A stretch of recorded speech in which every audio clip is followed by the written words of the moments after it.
नागपूर महानगरपालिका शाळेतील शिक्षकांना डिजिटल युगाशी सुसंगत बनवण्यासाठी आणि त्यांच्या अध्यापन पद्धतीत आधुनिकतेचा समावेश करण्यासाठी रोबोटिक्स इंडिया संस्थेतर्फे आयोजित कृत्रिम बुद्धिमत्ता प्रशिक्षण वर्गाला मनपाच्या अतिरिक्त आयुक्त श्रीमती वैष्णवी बी यांनी शनिवारी भेट दिली.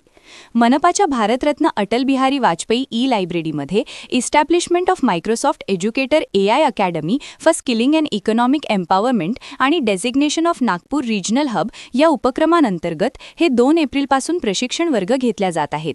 मनपाच्या अतिरिक्त आयुक्त श्रीमती वैष्णवी बी यांनी प्रशिक्षणादरम्यान भेट दिली.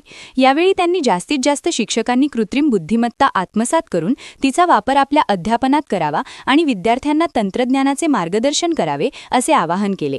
मनपा शाळेतील शिक्षक आणि विद्यार्थी स्पर्धेत मागे राहू नयेत यासाठी तंत्रज्ञानाच्या बदलत्या काळात AI प्रशिक्षण ही शिक्षकांसाठीही उत्तम संधी असल्याचे त्यांनी सांगितले.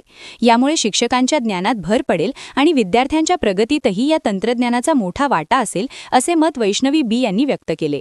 रोबोटिक्स इंडिया यांच्या वतीने दिले जात असलेल्या प्रशिक्षणात शिक्षकांना प्रामुख्याने जनरेटिव्ह AI आणि मायक्रोसॉफ्ट को-पायलट सारख्या प्रगत डिजिटल टूल्सचा वापर करण्यास शिकवण्यात आले.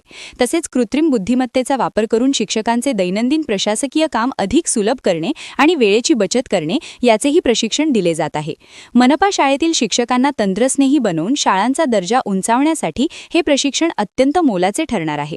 शिक्षकांना देण्यात येत असलेल्या प्रशिक्षणात शिक्षकांना ChatGPT, मायक्रोसॉफ्ट वर्ड आणि को-पायलट, AI बायस, अध्यापन पद्धतीत AIचा वापर, AI सिक्युरिटी ब्रीच, विद्यार्थ्यांची हजेरी, निकालाची टक्केवारी काढणे आणि लॅपटॉप हाताळण्याचे प्रशिक्षण देण्यात आले.